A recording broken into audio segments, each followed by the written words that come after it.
semuanya, bagaimana kabar kalian hari ini? Semoga kalian dalam keadaan sehat walafiat.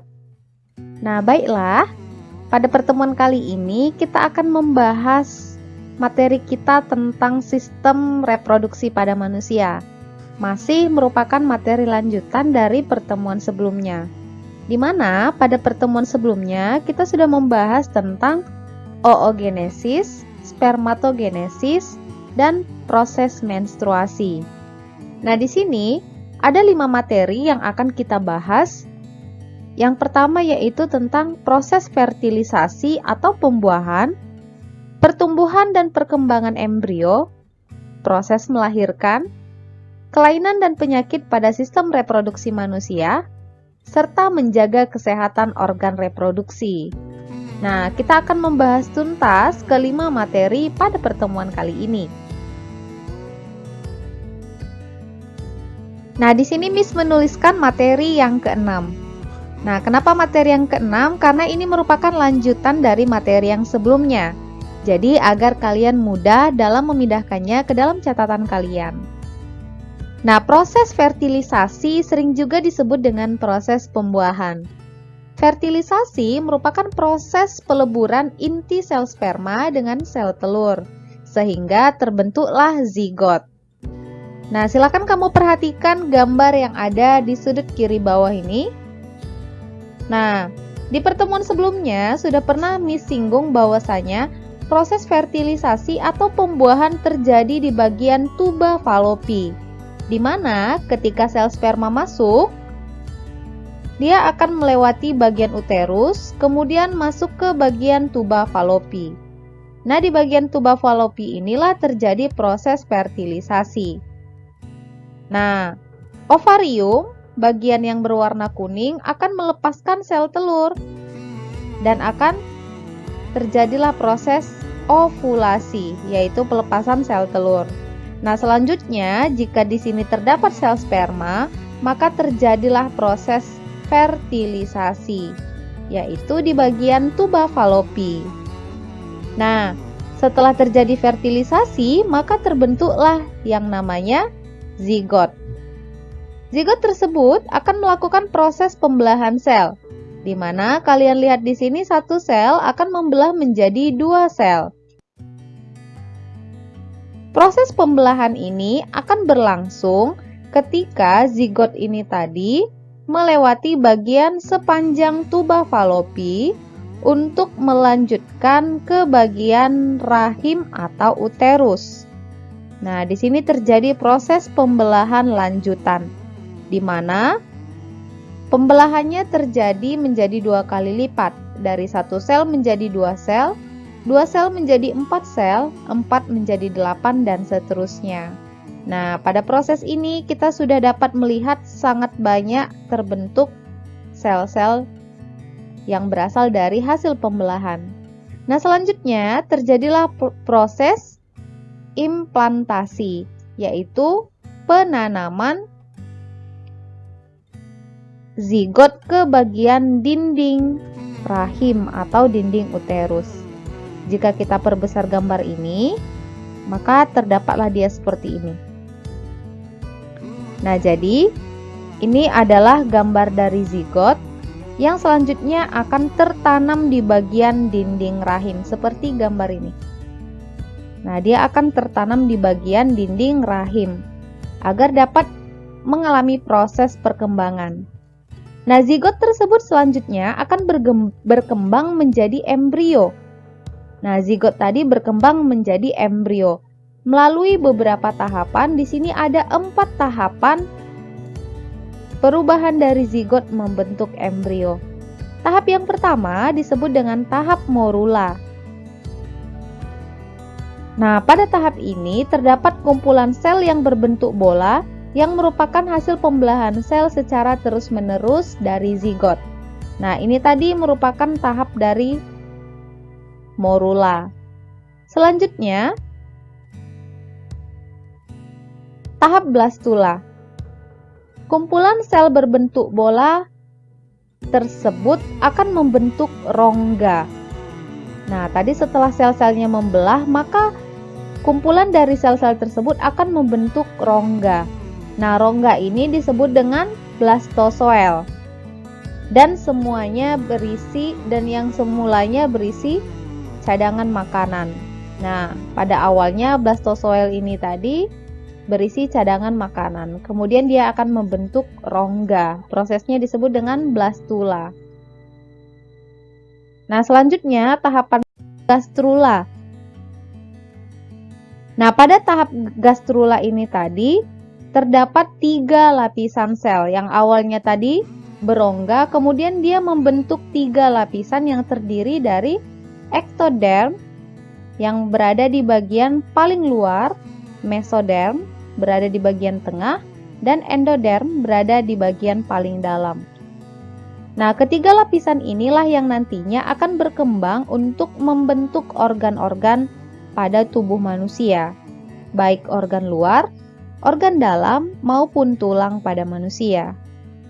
Tahap yang keempat yaitu organogenesis.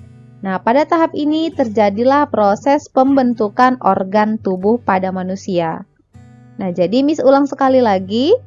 Setelah tadi terbentuk zigot akan mengalami pembelahan secara terus-menerus untuk menghasilkan embrio melalui 4 tahapan. Yang pertama morula, kemudian blastula, selanjutnya gastrula, dan yang terakhir adalah organogenesis.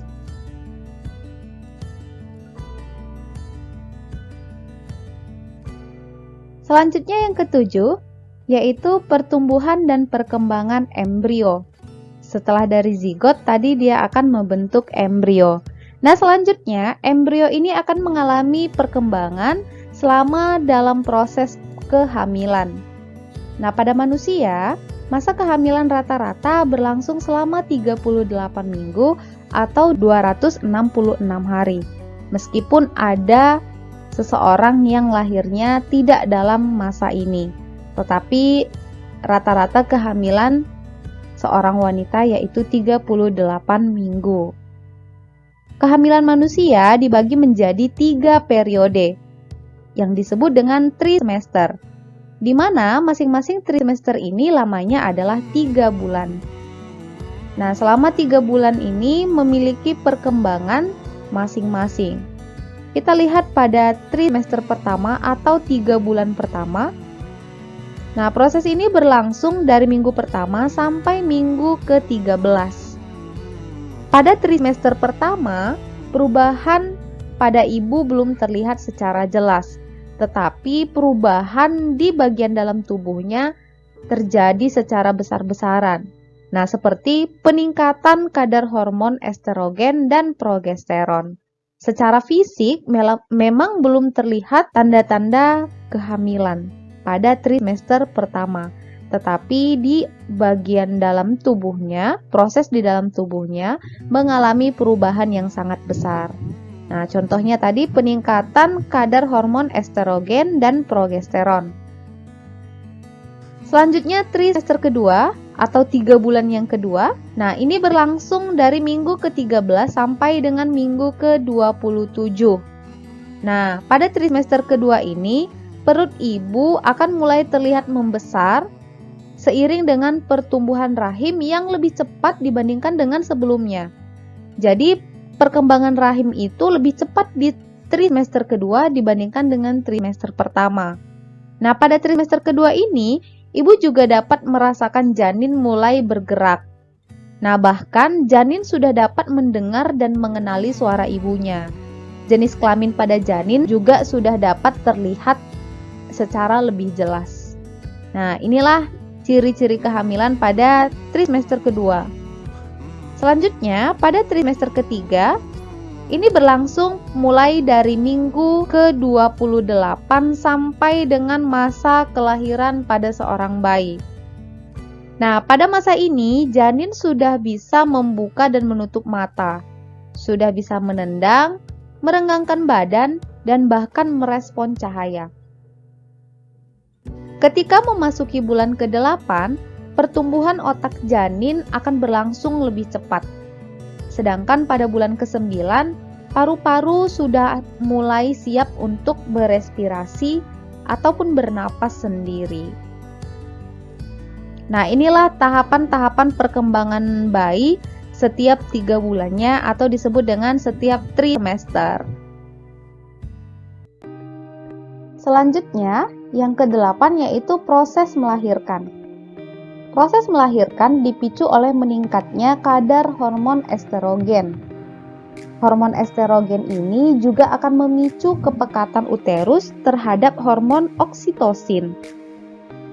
Hormon oksitosin ini dihasilkan oleh vagina yang dipengaruhi oleh janin.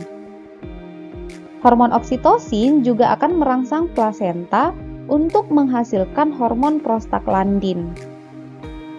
Hormon oksitosin dan hormon prostaglandin akan meningkatkan frekuensi kontraksi otot uterus, kekuatan otot untuk berkontraksi, dan durasi kontraksinya hingga bayi lahir. Jadi, kedua jenis hormon ini tadi akan meningkatkan kontraksi dari otot dinding rahim.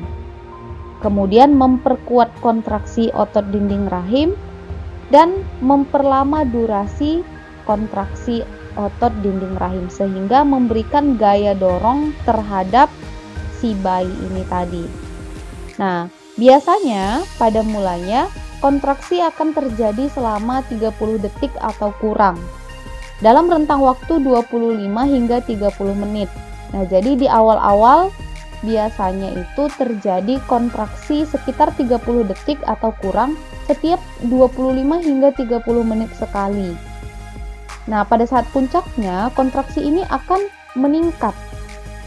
Dapat terjadi selama 60 hingga 90 detik dan dapat pula terjadi setiap 2-3 menit. Nah, jadi kontraksinya itu berbeda-beda pada seorang ibu. Tetapi yang jelas ketika proses persalinan atau melahirkan semakin dekat, maka kontraksinya akan semakin sering dan semakin lama. Kontraksi otot uterus ini dimulai dari bagian atas. Nah, kita lihat di sini mulai dari bagian atas lalu menuju ke bagian bawah. Kontraksi ini akan memberikan gaya dorong pada bayi untuk keluar melalui serviks. Nah, ini di sini serviks atau leher rahim. Hal ini terjadi karena saat dinding serviks terdorong dan melebar, maka akan merangsang dihasilkannya hormon oksitosin tadi. Nah, meningkatnya hormon ini akan membuat kontraksi uterus ini tadi semakin kuat, sehingga gaya dorong yang dihasilkan akan semakin besar. Jadi, semakin lama kontraksinya, maka gaya dorong otot dinding rahim ini terhadap si bayi juga semakin besar.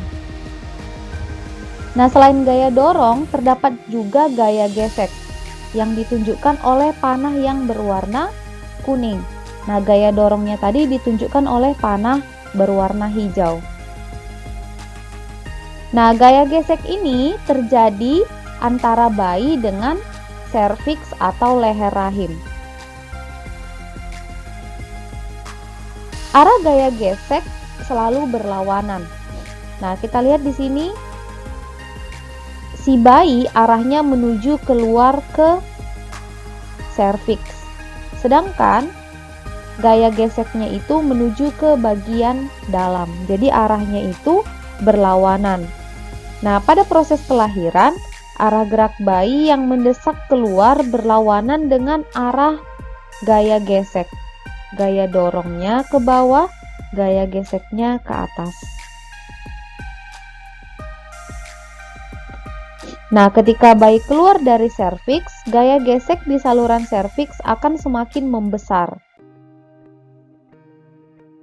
Karena kecilnya diameter serviks ini tadi. Gaya gesek ini akan menahan gerakan bayi untuk keluar.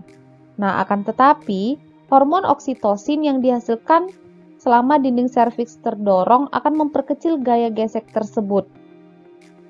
Nah, selain itu, gaya gesek juga diperkecil karena adanya cairan ketuban yang berfungsi sebagai pelumas atau pelicin ketika bayi keluar.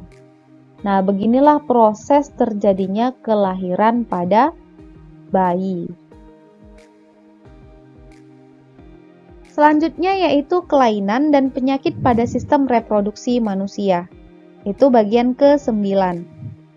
Nah, kelainan dan penyakit pada sistem reproduksi manusia ini dapat disebabkan oleh virus, jamur, protozoa, atau bakteri. Sehingga berdasarkan penyebabnya kita bedakan. Yang pertama, penyakit menular seksual atau PMS yang diakibatkan oleh virus. Nah, contoh penyakit menular seksual yang disebabkan oleh virus, yang pertama yaitu AIDS, yang merupakan singkatan dari Acquired Immunodeficiency Syndrome. Nah, penyakit ini merupakan salah satu penyakit menular seksual yang disebabkan oleh virus HIV atau Human Immunodeficiency Virus. Nah, jadi penyakit ini menyebabkan kekebalan tubuh seseorang menjadi rendah. Kenapa? Karena limfosit atau penghasil antibodi pada tubuh kita akan dihancurkan oleh virus HIV tadi. Sehingga penderitanya juga akan mudah terserang oleh penyakit lain karena lemahnya daya tahan tubuh. Nah, penularan virus HIV ini dapat terjadi melalui beberapa cara. Yang pertama yaitu melalui hubungan seksual dengan penderita HIV/AIDS. Yang kedua, ibu yang menginfeksi janin yang dikandungnya atau lewat ASI. Jadi, ketika seorang ibu mengalami kehamilan, maka dia dapat menularkan virus HIV ini tadi ke bayinya. Kemudian yang ketiga yaitu melalui jarum suntik yang tidak steril dan digunakan secara bergantian. Misalnya seperti orang yang menggunakan narkoba. Kemudian yang keempat, melalui transfusi darah yang tercemar oleh virus HIV. Jadi biasanya ketika seseorang akan melakukan transfusi darah, maka darah tersebut dicek terlebih dahulu, kesehatannya akan dicek terlebih dahulu. Nah, kemudian penyakit yang kedua yang disebabkan oleh virus yaitu herpes. Nah, penyakit herpes ini disebabkan oleh virus herpes simplex. Nah, gejalanya adalah pembengkakan kelenjar di lipatan paha. Kemudian mengalami demam, nyeri, serta munculnya bintil kemerahan di alat kelamin yang terasa perih dan panas. Selanjutnya, penyakit menular seksual atau PMS yang disebabkan oleh jamur dan protozoa. Nah, penyakit yang pertama yaitu kandidiasis. Nah, kandidiasis ini disebabkan oleh jamur Candida albicans.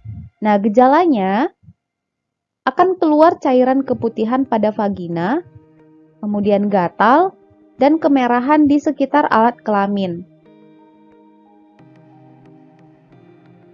Alat kelamin juga dapat menjadi berbusa.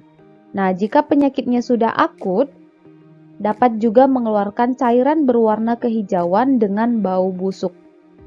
Nah, itu berarti di organ kelaminnya itu terdapat jamur Candida albicans atau disebut dengan penyakit kandidiasis. Nah, selanjutnya yaitu penyakit trichomoniasis. Nah, penyakit trichomoniasis ini disebabkan oleh protozoa Trichomonas vaginalis. Nah, gejalanya akan keluar cairan keputihan pada vagina, menyebabkan rasa gatal, dan jika parah akan mengeluarkan cairan berwarna kehijauan dengan bau busuk. Nah, jadi gejala yang dihasilkan oleh kedua penyakit ini hampir sama. Yang membedakannya itu adalah penyebabnya. Yang satu disebabkan oleh jamur, sedangkan yang satu lagi disebabkan oleh protozoa.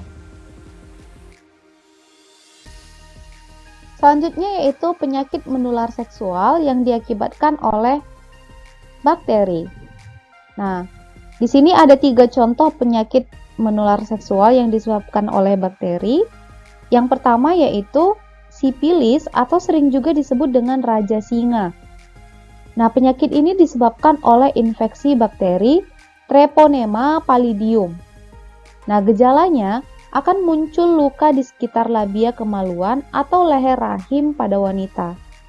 Nah, sedangkan kalau pada laki-laki muncul luka berdarah di sekeliling penis.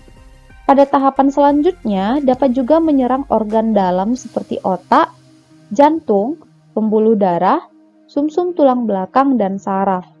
Dan juga dapat menyebabkan kematian yang menyakitkan. Nah, jadi selain menginfeksi organ kemaluan, maka bakteri ini tadi juga dapat menyebar ke organ dalam lainnya. Jadi penyakit ini sangat berbahaya, dapat terjadi pada perempuan, dapat juga terjadi pada laki-laki. Yang kedua yaitu gonorrhoe. Nah, penyakit ini disebabkan oleh bakteri Neisseria gonorrhoeae. Nah, gejala yang ditunjukkan pada laki-laki dan perempuan berbeda. Pada laki-laki ditandai dengan munculnya rasa nyeri saat ereksi atau buang air seni. Nah, kemudian diikuti kencing nanah terutama pada pagi hari. Nah, sedangkan pada wanita ditandai dengan nyeri di bagian perut bawah, nyeri pada organ kelamin, keputihan, dan rasa perih menyengat pada saat buang air kecil. Yang ketiga yaitu chlamydiasis. Nah, chlamydiasis ditandai dengan pengeluaran darah pada alat kelamin dan gejalanya mirip dengan gonorrhoe. Tetapi penyebabnya yaitu Chlamydia trachomatis. Jadi, gejala yang dihasilkan oleh penyakit ini mirip dengan yang terdapat pada penyakit gonorrhoe. Nah, itulah tadi beberapa jenis penyakit yang dapat mengganggu sistem reproduksi pada manusia. Nah, sekarang kita mau tahu bagaimana cara menjaga kesehatan organ reproduksi agar terhindar dari penyakit-penyakit tersebut. Yang pertama yaitu menjaga kebersihan reproduksi atau menjaga kebersihan alat reproduksi. Bagaimana cara menjaga kebersihan alat reproduksi? Misalnya, yang pertama, rajin membersihkan alat reproduksi baik setelah membuang air kecil maupun buang air besar. Kemudian, mengganti pakaian dalam minimal 2 kali sehari dan menjaga organ reproduksi agar tidak lembab. Nah, dan diusahakan menggunakan pakaian dalam yang terbuat dari bahan yang dapat menyerap keringat. Nah, itulah cara yang dapat kita lakukan untuk menjaga kebersihan organ reproduksi kita agar terhindar dari jamur bakteri maupun virus. Cara yang kedua yaitu tidak melakukan aktivitas seksual di luar pernikahan, karena begitu banyak penyakit kelamin yang menular melalui aktivitas seksual di luar pernikahan ini. Nah, jadi ini sangat berbahaya. Selain dapat mengganggu kesehatan kamu, cara ini juga sangat dilarang oleh agama dan juga dilarang oleh norma sosial. Nah, jadi jangan pernah melakukan aktivitas seksual di luar pernikahan. Kemudian cara yang ketiga yaitu asupan makanan gizi yang seimbang. Mengkonsumsi makanan yang seimbang juga dapat memelihara kesehatan organ reproduksi tentunya, yaitu mencukupi makanan 4 sehat 5 sempurna. Kemudian yang keempat, hindari rokok dan alkohol. Mengapa demikian? Karena rokok dan alkohol ini juga dapat mempengaruhi kualitas sel reproduksi yang dihasilkan. Nah, jadi ketika seorang pria misalnya yang merokok ataupun kecanduan alkohol dapat menyebabkan kualitas sperma yang dihasilkannya menjadi tidak bagus. Misalkan saja menghasilkan bayi yang cacat. Jadi kamu harus menghindari rokok dan alkohol. Cara yang kelima yaitu perhatikan produk yang digunakan. Kamu tidak boleh menggunakan produk yang sembarangan untuk membersihkan organ reproduksi kamu. Karena ada beberapa produk yang berfungsi untuk membersihkan organ reproduksi agar terhindar dari bakteri. Tetapi jika lama-kelamaan digunakan, maka produk tersebut juga dapat membunuh bakteri baik yang dibutuhkan di bagian organ reproduksi. Nah, inilah beberapa cara yang dapat kamu lakukan untuk menjaga kesehatan organ reproduksi kamu. Kesimpulan pembelajaran kita pada hari ini, yang pertama, fertilisasi merupakan proses peluburan inti sel sperma dengan inti sel telur, sehingga membentuk zigot. Proses fertilisasi terjadi pada tuba falopi. 2. Pada manusia, masa kehamilan rata-rata berlangsung selama 38 minggu atau 266 hari. 3. Kehamilan manusia dibagi menjadi 3 periode atau trimester, di mana masing-masing trimester lamanya 3 bulan. 4. Proses melahirkan terjadi karena adanya kontraksi dinding uterus yang menghasilkan gaya dorong terhadap bayi yang disebabkan oleh hormon oksitosin. 5. Kelainan pada organ reproduksi manusia dapat disebabkan oleh virus, jamur, protozoa, maupun bakteri. 6. Jagalah kesehatan alat reproduksi agar terhindar dari penyakit. Demikianlah pembelajaran kita pada hari ini. Semoga apa yang disampaikan dapat kalian mengerti, dapat kalian manfaatkan, dan dapat kalian terapkan dalam kehidupan sehari-hari. Jika kalian masih ada pertanyaan, silahkan tuliskan di kolom komentar di Google Classroom. Terima kasih atas perhatiannya. Sampai bertemu di pertemuan berikutnya. Terima kasih.